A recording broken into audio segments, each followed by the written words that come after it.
주님 우리 가운데 함께 하십니다. 우리 옆에 분과 서로 인사 나누실까요? 주님 우리 안에 함께 하십니다. 주님 우리 안에 함께 하십니다.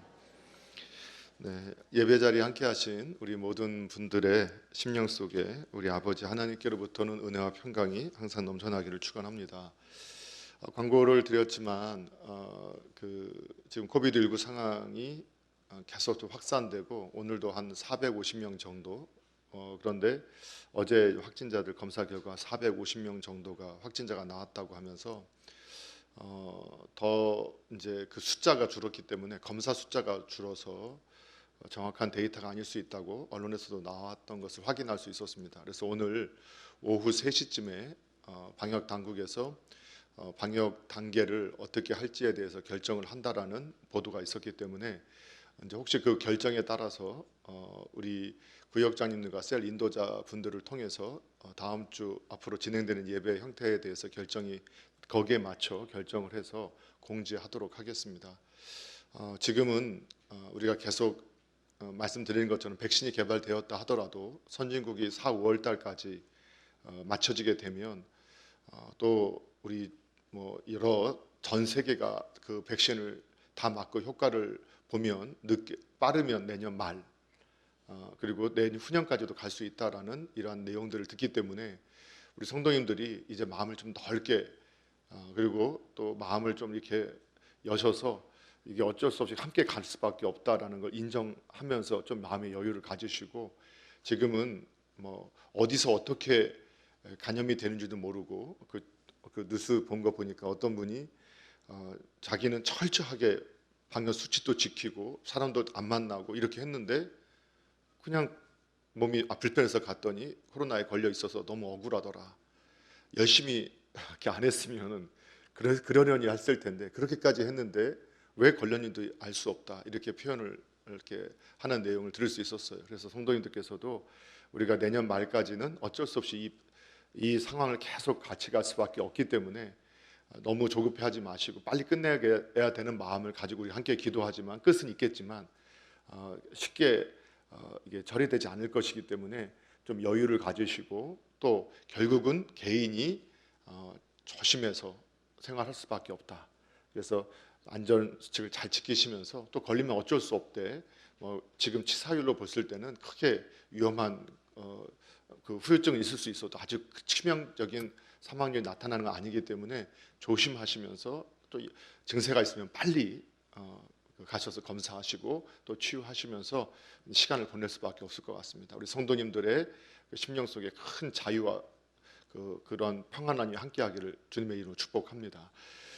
그리고 12월 3일 날 시험이 있죠. 그래서 혹시라도 어떻게 상황이 바뀔지는 모르겠지만 가능하면 예배당을 열어놓고 시험 보는 부모님들 걱정하시거나 근심하지 마시고 또 우리 자녀들을 위해서 이때 마음을 담아 기도로 섬길 수 있도록 함께 하려고 합니다. 그 수험생들 있는 가족들은 예배당에 오셔서 또 기도하시면서 자녀를 축복하시고 본인의 영혼을 위해서도 함께 기도하는 시간을 가져주시면 감사하겠습니다.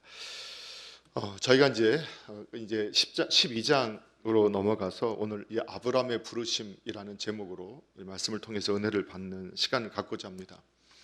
성경을 공부할 때 다양한 방식으로 이 성경 전체를 이렇게 함께 보게 되는데 여러 나누는 방식이 있는데 그 중에서 대표적인 방식 중에 하나가 창세기 1장부터 11장까지를 인류의 역사의 원역사로 해석을 하고 인간의 타락의 모습을 보여준 후에 12장부터 창세기 12장부터 계시록까지를 하나님께서 이 타락한 인류를 회복하시고 구속하시는 그 과정을 설명하는 내용으로 이해하는 이러한 해석법들이 있습니다. 그렇기 때문에 이제 12장부터는 우리가 인류 전체에 하나님께서 어떻게 개입하시고 구원을 이뤄가시는가를 우리가 배울 수 있게 되는데 그래서 많은 분들은 신앙을 모르는 분들은 왜 교회 다니는 사람들은 자기네 나라 역사나 열심히 공부하지 남의 나라 역사를 그렇게 열심히 공부하느냐 이렇게 말들을 하곤 하는데 그건 성경을 하나님을 모르기 때문에 하는 말입니다. 우리 그리스도인 입장에서는 이것은 이스라엘의 역사가 아니라 하나님의 역사입니다. 인류를 구속하기를 원하시고 회복하시려고 하시는 하나님의 역사가 성경에 기록되어 있고 우리는 바로 그 하나님의 역사를 배워가는 것입니다.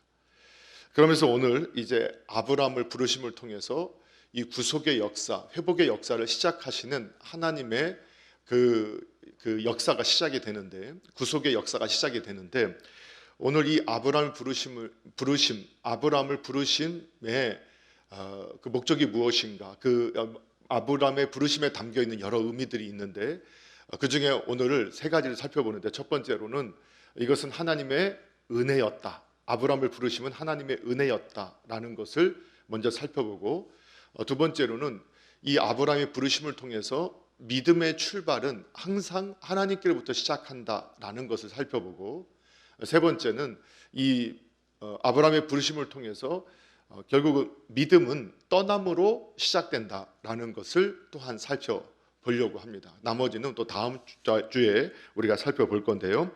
먼저 첫 번째는 이 아브라함의 부르심은 하나님이 인류에게 베푸신 은총이다, 은혜이다라는 것을 우리가 발견하게 됩니다. 이것은 성경 우리가 창세기 1장부터 11장까지를 공부했던 내용의 결과인데요. 하나님께서 인류 가운데 역사하시는 하나님의 방식이 이미 성경 창세기 1장부터 11장까지 반복해서 나오고 있습니다. 그러니까 하나님은 이렇게 역사하시는 분이시다라는 것을 우리에게 보여주셨어요. 계시해 주셨어요. 그게 뭐냐? 하나님은 죄에 대해서는 반드시 심판하시고 형벌을 내리시지만 형벌 가운데서도 은혜 베푸시고 긍휼 베푸시는 것을 잊지 않으시는 분이시다. 그래서 우리의 삶 속에서도 하나님은 우리가 죄를 범하면 반드시 그 죄에 대해서 심판하시고 형벌을 내리시지만 형벌이 우리를 죽이고자 하는 것이 아니라 우리를 살리시고자 하시기 때문에 은혜를 베푸시는 분이다라는 것을 우리도 신앙생활에서 경험할 수 있다는 겁니다. 우리는 이미 창세기 앞장에서 아담과 하와가 범죄했을 때 하나님께서는 그 죄를 드러내시고 하나님께서 심판하셔서 형벌을 내리셔서 아담과 하와에게, 그 뱀에게 또 형벌을 내리시게 됩니다. 그리고 아담과 하와에게는 특별히 실낙원을 하게 되는, 낙원에서 쫓겨나가게 되는 형벌을 내리시게 됩니다. 그러나 하나님께서는 에덴에서 추방당하는 아담과 하와에게 인간 스스로 자기 의로 이 옷을 만들어서, 나뭇잎으로 옷을 만들어서 자기를 가리지 못했던 그 아담과 하와에게 가죽옷을 입히심으로 하나님의 은혜를 우리에게 덧입혀 주셨던 것을 발견했습니다. 그리고 가인과 아벨의 사건에서 가인이 자신의 동생을 살해했을 때 하나님은 그 죄를 덮지 않고 드러내셔서, 그리고 심판하시고 형벌을 내리셔서 땅을 저주받게 하시고 유리하는 자가 되게 하셨습니다. 그러나 그가 살기를 원할 때 그에게 표를 주셔서 이 가인을 해하는 자는 7배 하나님께 더 벌을 내리시겠다고 말씀하심으로 은혜로 그를 또 보호해 주셨습니다. 형벌 가운데서도 보호해 주셨습니다. 그리고 인간의 죄가 관영에 가고 있을 때, 이제는 정말 이 땅에 모든 사람이 다 타락하고 죄를 범하고 있을 때 하나님께서 그 죄를 덮지 아니하시고 그 죄를 드러내시고 하나님께서 사람 지으심을 후회하시고 한탄하시면서 그 죄로 인해서 사람은 다 죽임을 당할 것이다 라고 하면서 홍수의 형벌을 내리시기 시작합니다. 그것을 계획하십니다. 그러한 가운데 하나님께서 모든 인류를 멸하지 아니하시고 노아를 하나님의 은혜로 선택하셔서 그를 은혜의 도구로 사용하셔서 방주를 짓게 하심으로 그 형벌 가운데서 인류가 보존되도록 하나님께서 은혜를 베풀어 주셨습니다.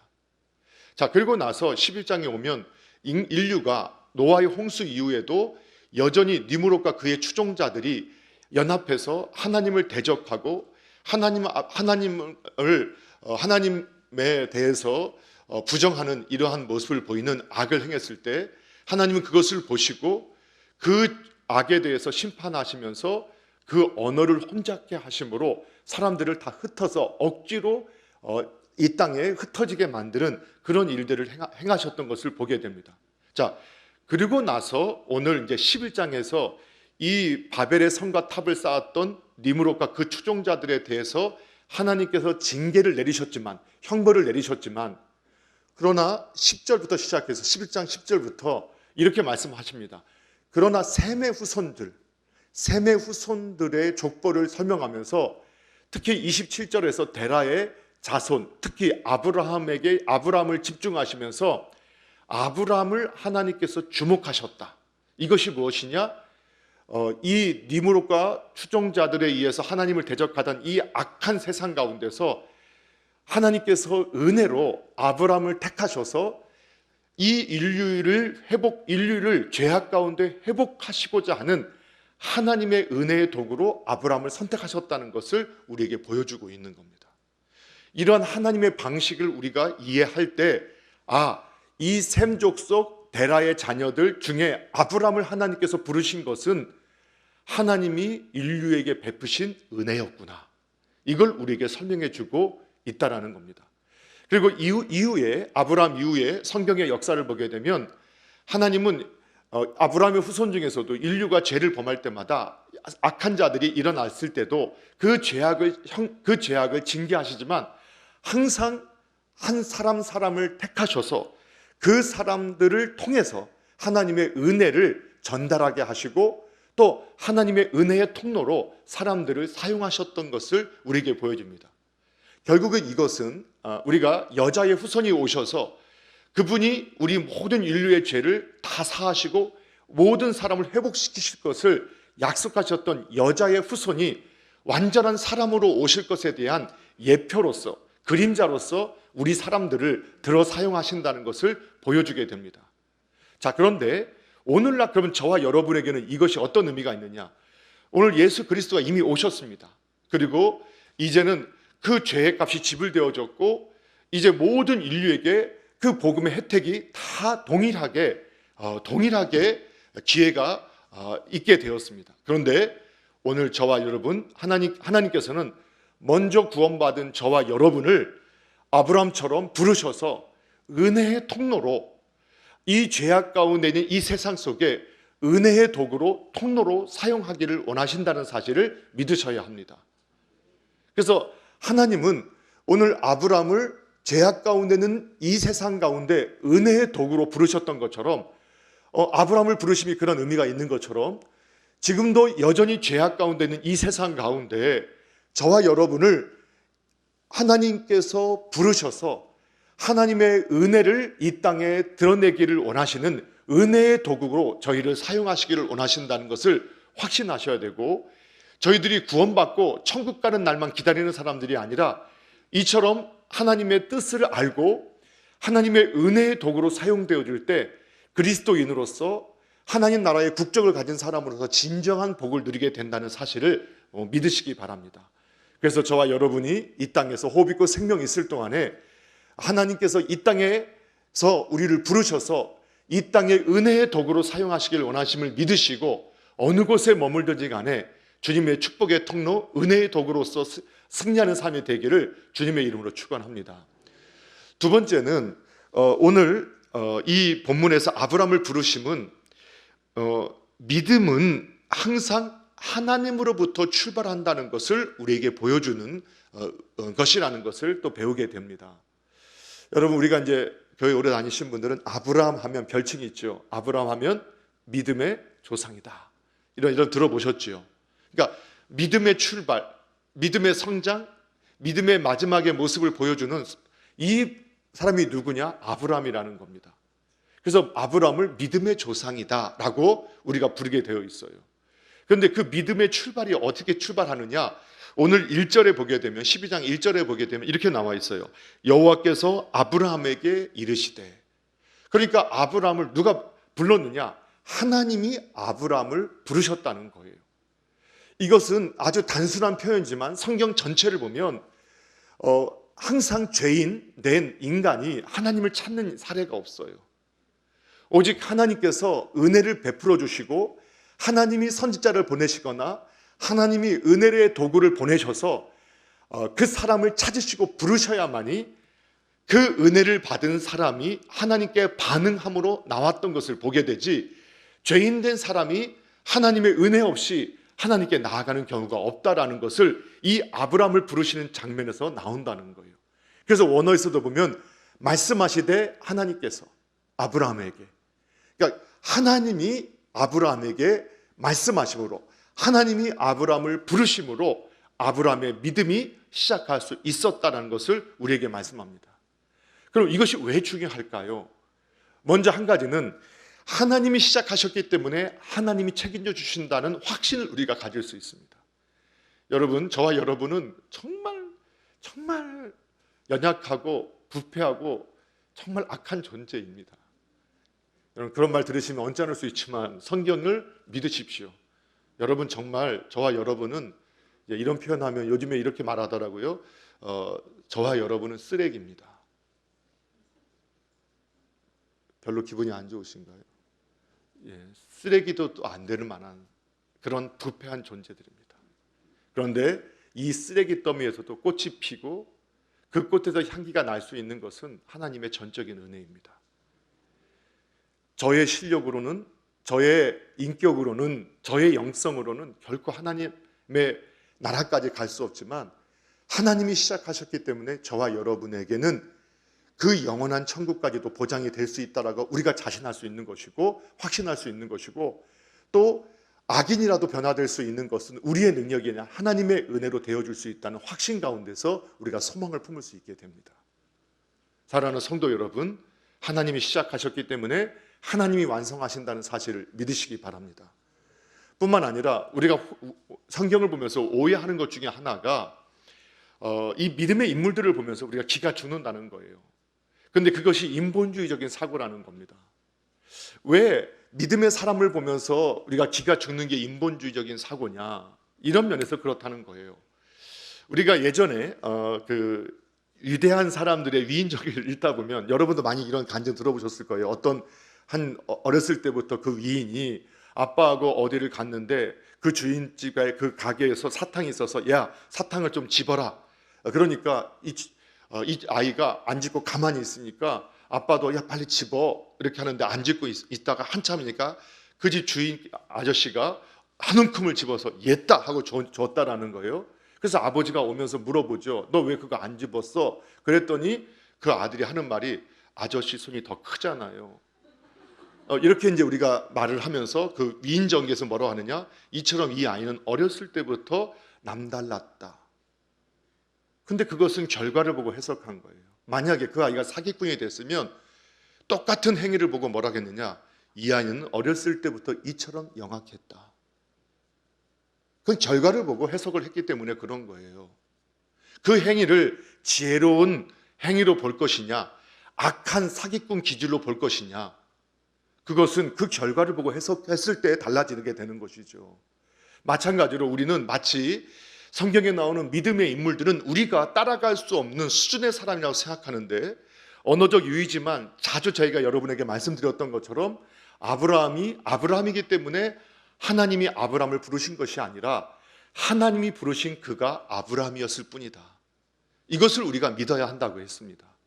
물론 이 부르심에 우리가 온전한 반응으로 순종하는 것은 역시 하나님의 은혜라는 것을 우리가 나중에 깨닫게 되겠지만, 빨리 순종하느냐, 늦게 순종하느냐, 온전히 순종하느냐, 그렇지 못하느냐에 따라서 그 시간은 길어지지만 결국은 믿음의 사람이 될 수 있었던 것도 하나님의 은혜라는 것을 우리는 믿어야 한다는 거예요. 그러니까 아브라함에 기죽지 말라는 거예요. 그리고 저와 여러분도 아브라함이 될 수 있고, 또 저와 여러분도 요셉이 될 수 있고, 다윗이 될 수 있고, 바울이 될 수 있고, 베드로가 될 수 있다는 것을 믿으셔야 된다는 거예요.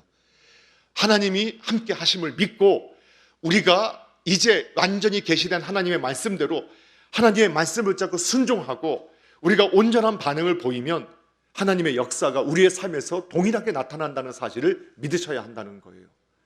그래서 오늘 우리가 믿음의 출발이 하나님으로서 시작한다는 것을 믿는 것은 정말로 중요합니다.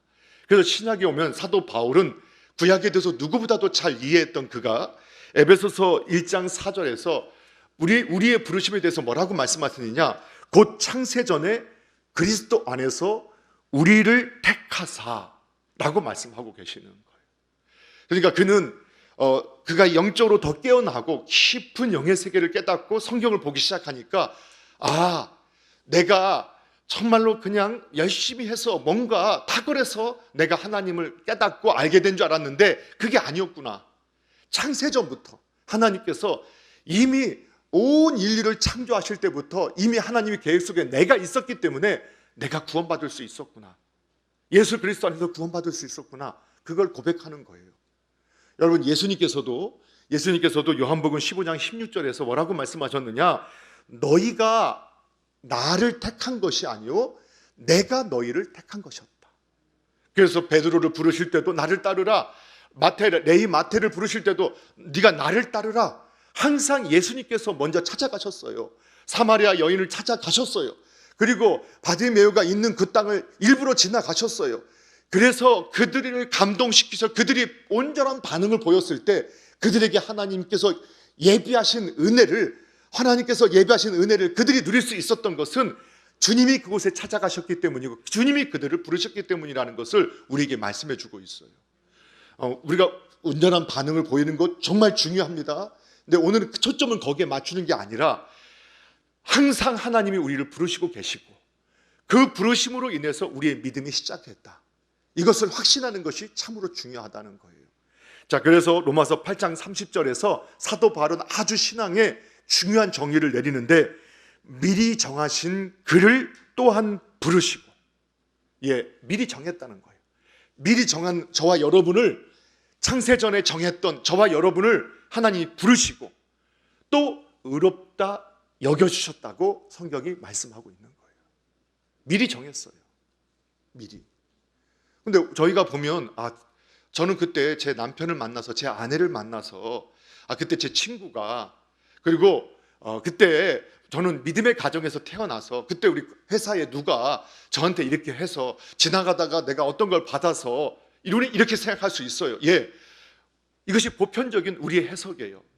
그런데 우리의 신앙이 더 깊어지고 영성이 깊어지고 말씀의 이해가 높아지면 어느 날부터 깨닫게 되는 거예요. 그 친구를 나에게 붙여주신 분도 하나님이셨구나. 그때 그 종이를 받게 하신 것도 하나님이 하셨구나. 그때 그 친구를 만난 것도 내가 믿음의 부모님을 만난 것도 하나님의 은혜였구나. 여러분, 우리의 믿음의 출발은 하나님의 은혜로부터 시작합니다. 그래서 하나님이 완성하십니다. 하나님께서 책임져 주십니다. 그 사실을 믿으시고 저와 여러분이 정말 우리 믿음의 조상 아브라함이 되었던 것처럼 오늘날 믿음의 조상이 저와 여러분이 될 수 있기를 소원합니다. 그리고 믿음의 위대한 인물들이 그 하나님의 부르심에 올바른 반응을 통해서 귀하게 사용되어졌던 것처럼 오늘 이 시대에도 저와 여러분이 하나님의 은혜의 도구로 부름을 받아서 이 땅에 은혜의 도구로 바르게 반응함으로 하나님께 쓰임받고 주님 앞에 영광을 돌리는 삶이 되기를 주님의 이름으로 축복합니다. 자, 마지막 세 번째로 우리가 함께 보여주는 이 본문의 1절 말씀을 다시 한번 좀 읽어보겠습니다. 함께 읽겠습니다. 시작. 여호와께서 아브라함에게 이르시되 너는 너의 고향과 친척과 아버지의 집을 떠나 내가 내게 보여줄 땅으로 가라. 아멘. 자, 하나님 우리에게 나타나셔서 감동을 주시죠. 그리고 나서 오늘 믿음의 출발은 하나님부터 시작하는데 하나님은 진정한 믿음의 삶을 살게 하시도록 믿음으로 살게 하시도록 우리에게 요구하신 것이 있었어요. 그게 뭐냐? 떠나라는 거예요. 또는 버리라는 거예요. 다른 말로 깨트리라는 거예요. 물론 이제 다른 해석으로 이렇게 말씀을 드리는 거예요. 떠나야 된다. 그런데 어디를 떠나라고 말씀했느냐? 아브라함에게 말하면 너의 고향, 친척, 아버지의 집이다. 여러분, 이 고향, 친척, 아버지 집, 이것은 지금은 이제 우리가 많이 이 현대화되고 고향을 떠나서 이제 함께 어울려 사는 것이 익숙해져 있지만 여전히요 전 세계적으로 고향을 떠나보지 못하고 사는 사람들이 훨씬 더 많습니다. 평생 동안 자기 고향을 떠나지 않고 사는 사람들이 훨씬 많아요. 그 고향을 떠난다는 건 어떤 거냐? 나의 안전, 나의 삶의 보장을 다 버리라는 뜻이에요. 그걸 다 버리라는 뜻이에요. 그리고 오직 하나님만 의지하라는 거죠. 여러분, 우리가 이제 익숙한 거를 버린다는 게 정말 쉽지 않습니다. 그래서 성경에서도 묵은 포도주를 맛보고 새 포도주를 원하는 사람이 없다고 했어요. 한번 우리가 익숙해진 것을 고치는 것이 얼마나 어려운지, 한번 익숙해진 거는요, 그걸 고치려고 하면 몇 배의 노력이 필요해요. 그래서 좋은 습관이든 악한 습관이든 한번 익숙해지면 우리는 익숙해진 대로 살아가게 되어 있어요. 그런데 이미 하나님께서 아브라함에게 친척, 본토, 아버지의 집을 떠나는 것은 네가 지금까지 익숙해져 있는 그 삶의 방식, 또 삶의 태도, 생각하는 이러한 자세들을 다 버리고 그것을 떠나서 이제는 전혀 새로운 방식으로 생각하고 전혀 새로운 또 방식으로 살아가라라고 요구하고 있는 거예요. 이해가 되시죠? 예.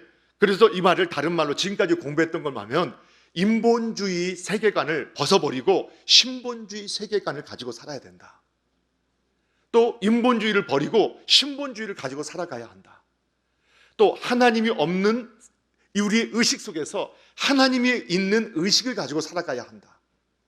또 하나님이 없는 삶의 방식에서 하나님이 계시는 삶의 방식으로 전환되어야 된다.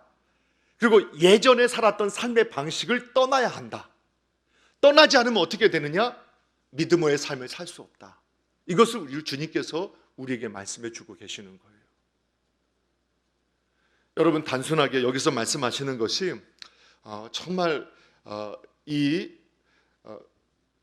잠깐의 익숙함을 벗어버리라는 정도가 아니라 완전히 지난날의 문화, 지난날의 생각하는 방식, 지난날에 살아가는 삶의 방식을, 생각하는 방식, 삶의 방식을 완전히 떠나버리지 않으면 진정한 믿음의 역사를 경험할 수 없다라고 우리에게 도전하는 겁니다. 여러분, 우리가 살고 있는 이 세상에서 이 갈대아 우르 지역을 떠났다, 이것만으로도 놀라운 겁니다. 지금으로 보면 미국의 뉴욕이나 워싱턴, 또 아니면 미국의 그 LA 같은 대도시를 살던 사람들에게 지금 당시에 그 얼마나 격차가 심했을까, 정말 아무도 없는 곳으로 가라는 것은 모든 걸 포기하라는 것과 마찬가지예요. 근데 사실 동일하게 요구하고 있는 거예요. 저와 여러분한테 지금까지 생각했던 생각의 방식을 완전히 버려야 된다. 신본주의로, 성경 중심으로, 하나님 중심으로 지금까지 살아왔던 삶의 방식을 완전히 버리고 깨트려야 된다. 어떻게? 하나님 중심으로, 하나님이 계신 삶의 방식으로 바꿔야 된다. 이걸 우리에게 요구하는 거예요. 이것이 본토 친척 아비 집을 떠나라는 거예요. 그런데 우리가 착각하는 것 중에 하나가 그냥 교회에 나와서 나오는 것이 본토 친척 아비 집을 떠난다. 예, 그것도 넓은 의미에서 하나의 출발점을 될 수 있지만 성경은 그 정도 의미하는 게 아니에요. 우리가 이렇게 잘못하면 성속 이혼로에 빠질 수 있게 되고, 교회에서는 아주 건강한 삶의 방식으로 살아가는 것처럼 보여지지만, 그런데 막상 집에 가면 똑같이 세상에서 가르쳐준 방식으로 생각하고 또 세상에서 가르쳐준 방식으로 살아가는 거예요. 또 직장과 사업장에서는 또 세상에서 가르쳐준 생각대로 생각하고 또 세상에서 가르쳐준 방식대로 살아가는 거예요. 근데 성경은 뭐라고 하느냐? 가정에서도 성경이 가르쳐주신 대로 생각하고 내가 집안에서 배워왔던 우리 집안 내대로 내려왔던 그 생각대로 생각하지 않고 그 삶의 방식대로 살지 않고, 또 회사에서도 우리 회사의 문화대로 생각대로 생각하지 않고 하나님께서 우리에게 주신 생각대로 하나님이 나에게 주신 삶의 방식을 따라서 살아간다는 거예요. 그러면 하나님께서 어떻게 하시겠다는 거예요? 다음 주에 우리가 공부하지만 내가 너를 복의 통로가 되게 할 거다. 그렇게 살 때, 네가 그렇게 살 때 너를 통해서 복의 통로가 되게 할 것이다. 이걸 우리에게 말씀해 주는 거예요. 삶의 방식을 바꾸지 아니하는, 네가 예전의 삶의 방식을 떠나지 아니않고는 네가 하나님이 있는 방식으로 네 삶을 전환하지 않는 한은 하나님 그렇게 역사하시지 않으세요. 이걸 우리에게 말씀해 줘요. 여러분, 저와 여러분이 삶의 전환이 필요해요. 자, 그래서 예전에도 그런 예를 많이 들었거든요. 아브라함, 예를 들면 우리가 오늘 막 여러분이 환상을 봤어요. 기도하는데. 근데 천사가 나타나서 이제 캄보디아로 가라, 베트남 가라, 네팔 가라, 라오스 가라. 그럼 순종하겠습니까? 안 하겠습니까? 순종 안 하실 만한 담대한 믿음을 가지신 분이 계시나요? 하나님 직접 나타나셨다니까. 근데 지금도 제가 GH 선교에 이제 함께 섬기고 있는데, 예전에 그 서성민 목사님, 그 소천하신 서성민 선교사님 그 선교 지에서 나오셔서 교수 활동하면서 GH 선교를 통해서 인도네시아에서 집중해서 선교하고 다른 지역도 선교하지만 그 나라를 집중해서 하는데, 그 선교사님과 교제하면서 지금도 인도네시아 어떤 일이 벌어지느냐, 인도네시아도 굉장히 넓어요. 그런데 그 지역에 가보면 어떤 부족에는 왕이 있어요. 그 부족에 가면, 그렇다고 해서 우리나라 옛날처럼 화려한 그게 아니라 그냥 그 부족처럼 아직도 살고 있는데, 그 부족장에게 천사가 나타나서 너에게 사람을 보낼 거야, 누가 찾아올 건데 그 말을 들으라. 막 사도행전에 나타난 얘기 같잖아요. 그렇게 천사가 나타나서 그렇게 말을 하고, 또 선교사님한테도 네가 거기에 가라, 어느 말에 들어가라. 그냥 밑도 끝도 없이 그 말씀 따라서 갔더니 만나서 복음을 전하고, 아직도 그런 부족 사이에 나서 거기서는 그 왕이 복음을 믿으니까 그 전체 마을이 다 복음을 믿게 되는 그런 일들이 벌어진다는 거예요. 지금 이게 오래전 이야기가 아니에요. 지금도 벌어지는 일들이에요. 그러니까 천사가 나타나고 꿈에서 예수님을 만나고 환상을 보면 여러분 순종하겠어요? 안 하겠어요? 꼭 안 할 것 같은 담대함을 가진 것처럼 표현하시지만 못해요. 그래서 지금 이 이슬람 국가 나라에서는 예수님을 유일한 신으로 믿는다? 그 모든 걸 버리는 거예요. 그런데 그런 일이 나타나요. 선교사님이 하나도 들어가지 않았는데, 그런데 꿈에서 예수님이 나타나셔서 너 어디를 가서 누구를 만나라, 네가 이걸 찾아가라 해서 찾아오는 분들이 있다라는 거예요. 모든 걸 걸고 오는 거예요. 왜? 봤기 때문에. 그럼 해석이 바뀐다니까요. 해석이 바뀌어요. 왜? 보니까. 출발할 수밖에 없게 되는 거예요. 그래서 우리가 그 인물 중에서 오늘날 보니까 나는 천국을 보았다라고 하는 이븐 알렉산더, 나는 천국을 보았다라는 책을 쓴 이븐 알렉산더라는 분이 계세요. 최근에 2권이 나왔더라고요. 그래서 요즘에 다시 이렇게 나와서 좀 저도 책을 2권까지 다 사놨는데, 이 예전에 그 내용을 볼 때는 조금 위험한 요소는 있어요. 그런데 이 이븐 알렉산더가 어떤 분이냐면 세계적인 뇌 연구가예요. 그리고 하버드대 신경외과 선생님인데, 의사인데, 보통 학자가 아니라 세계적인 권위자예요. 학문의 150편 이상의 학술지에 발표를 할 만큼. 근데 인사체험 이런 거 볼 때 다 그것을 어떻게 이해를 했냐면, 뇌의 정지가 일어났을 때 이런 호르몬의 분비 활동으로 인해서 환상이나 착각하게 되는 거다. 그런데 이분이 직접 일주일간 인사체험을 해요. 그리고 그가 경험하고 나서 최고의 권위자가 자기가 본 것을 감출 수 없었기 때문에 자신이 경험한 이 천국에 대해서, 그 영적인 사후 세계에 대해서 책을 내서 한 6년, 7년 전인가 그 책을 내서, 심지어는 미국의 뉴스스피치라는 그 표지에 그분이 실리기도 하고, 세계의 권위자가 말을 하는 거기 때문에 그가 그것을 모든 자기가 쌓았던 학문의 모든 것의 해석을 바꾸면서까지 그렇게 할 수 있었던 것은 그가 보았기 때문에. 그렇죠? 그러니까 출발하게 돼요. 그런데 이게 출발했다고 해서 거기서 끝나는 것이 아니라 이제부터 그것을 보았기 때문에 어떻게 되느냐? 삶의 방식이 전혀 바뀌기 시작하는 거예요. 이게 그냥 머리로 이해하는 것과 그가 경험한 것과는 전혀 다른 거예요. 삶의 방식이 바뀌어지는 거예요. 그래서 오늘 성경이 이렇게 말씀하는 거예요. 믿음의 출발은 뭐냐? 네가 보았냐? 들었냐? 깨달았느냐? 그렇다면 내가 생각하는 대로 생각하고 내가 보여준 대로 살아가라라고 성경이 요구하는 거예요. 그래서 조상 대대로 내가 우리 문화로 배워왔던 그 사고, 그리고 삶의 방식이 아니라 하나님이 보여주신 삶의 방식으로 떠나야 한다. 하나님이 생각하는 방식으로 떠나야 한다. 저와 여러분이 그렇게 되어지기를 주님의 이름으로 축원합니다. 그럴 때 하나님이 그 삶에 동행하시고 역사하셔서 아브라함을 아브라함 되게 하셨던 하나님이 저와 여러분을 하나님의 능력의 도구로, 은혜의 통로로 강력하게 사용하시고 지금도 일어나는 사도행전의 역사 같은 역사들을 저와 여러분을 통해서 이뤄 가실 수 있음을 믿으시기 바랍니다. 그래서 저와 여러분이 그냥 교회 가정에서 성경을 읽고 기도했다, 신우의 조직을 만들어서 우리끼리 모이고 있다. 이게 아니라 내가 하고 가정이 하나님이 어떻게 하면 하나님이 원하시는 아버지의 모습, 어머니의 모습, 부모의 모습, 자녀의 모습일까? 우리 가정에 어떤 하나님이 원하시는 문화가 있어야 되나? 정말 우리 집안에는 하나님께서 기뻐하시는 문화가 있는가?